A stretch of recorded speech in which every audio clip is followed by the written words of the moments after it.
Take a close look at this. See anything interesting? This is a picture of complete darkness. Trust me, no matter how hard you look, you won't see a thing. For some, this represents the conditions of a nightmare or a horror film. So if I told you this was a picture of a modern-day workplace, would you find that disturbing? This is a real, live electronics factory in Chengdu, China. This is not after hours. This is in the middle of the day, at the height of productivity, and there's total darkness. At this factory, workers work 24 hours a day. They don't take lunch or bathroom breaks. They're happy to work without lighting and not get paid. And no one complains. And why is that? Well, these workers, they're not human. This is what it looks like without the need for basic amenities. No lights, no air conditioning, no running water, not even toilets, the things we as modern humans take for granted. This is a dark or lights-out factory. In a dark factory, machines automate the end-to-end production line, from processing the raw materials to storing the end product, and it's sometimes weeks before a human enters the factory floor to inspect or maintain the equipment. In 1955, this notion was just a futuristic fable. By 2049, most of Chinese manufacturing will look like this. I want to show you another image.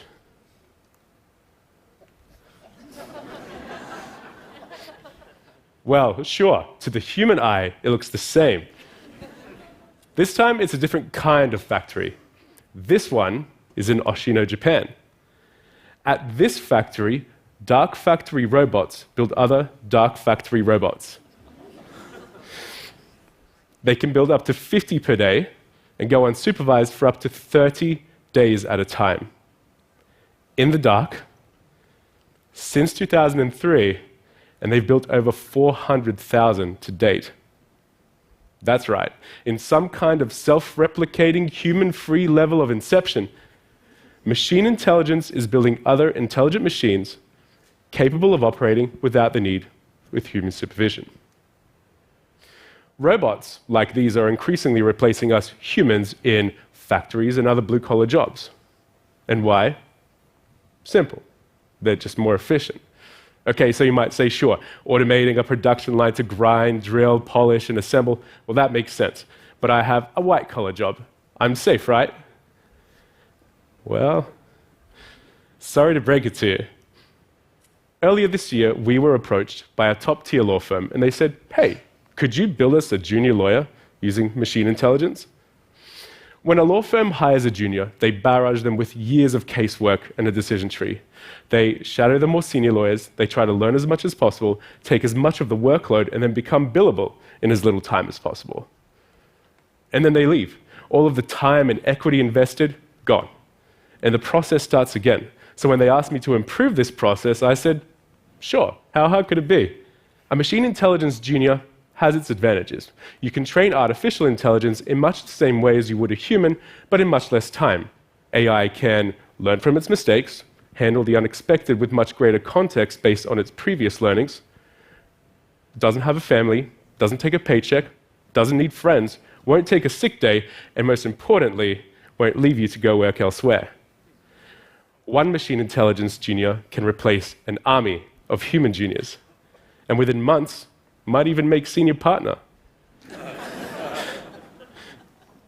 The junior we're in the process of building will be able to digest decades of case notes and output a ready-to-go contract in seconds. That means every few seconds around the clock, this junior will be making money for the firm, and we expect it to be fully operational in 6 months.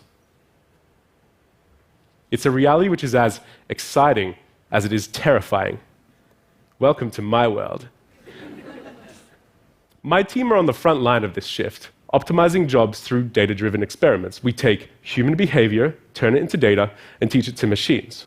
Sounds like a tall order, but with the right people in the room, not really. Once programmed, AI isn't just cheap, it's pretty much free. You can train AI by ingesting information and making sense of the structure, or lack of structure, And it's fast. An AI recently deployed by JP Morgan can do 360,000 hours of human labor in just seconds. Because humans are pattern creatures, and because our jobs have some kind of structure to them, machines should be able to learn how to do them. And that's why we're about to see an implosion of what I like to call organic labor, or labor performed by a human. You can imagine your job as a salad, with each ingredient something you need to do each day. What we'll start to see is our tasks, the ingredients in our jobs, starting to be eaten away slowly. We might lose our daily spreadsheet, and then our need to generate reporting. Without reports, we won't need to attend meetings. We'll be way more productive, and there'll be less of us required to achieve the same outcome. Slowly but surely, we'll be less responsible for more tasks until the majority have been swallowed by the machines. So it got me thinking, which jobs are at the highest risk of automation?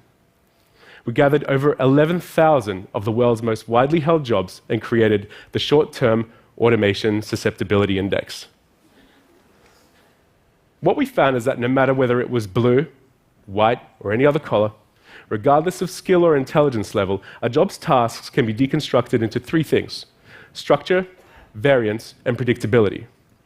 We found that up to 80% of low-skilled jobs are already so automated they'll be forgotten as human options over the next few years. These are jobs that make you say, what? People still do that? Jobs like cement mixer, candy machine operator, and video store attendant. The next most susceptible are jobs like water meter inspector, stock taker, and order filler. Up to 60% of these low variability jobs will succumb to automation over the next decade. Up to 25% of low structure, high variability jobs will shrink due to having bits and pieces of their day-to-day being automated. These are primarily senior blue-collar positions or standard white-collar jobs, such as pharmacists, accountants, and health inspectors. Yet only 3% of highly specialized jobs will follow the same fate. We're talking neuroscientists, chemical engineers, acrobats, actors, and animal scientists. Machines will have a hard time with these jobs, as they require a certain intellectual context, multidisciplinary skills, and often fundamentally human attributes, such as interpersonal communication and random physical manipulation. But you'll notice I said machines will have a hard time with these jobs, but nothing really is impossible. It comes down to a fundamental question: would we rather pay to watch this guy perform a comedy routine or Seinfeld? Let's take an overwhelmingly human job, for example, sales.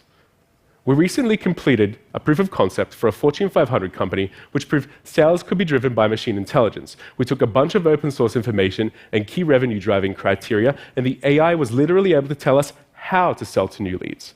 In a world where salespeople spend up to 70% of their time on research and administration, even a small improvement means real money through the door.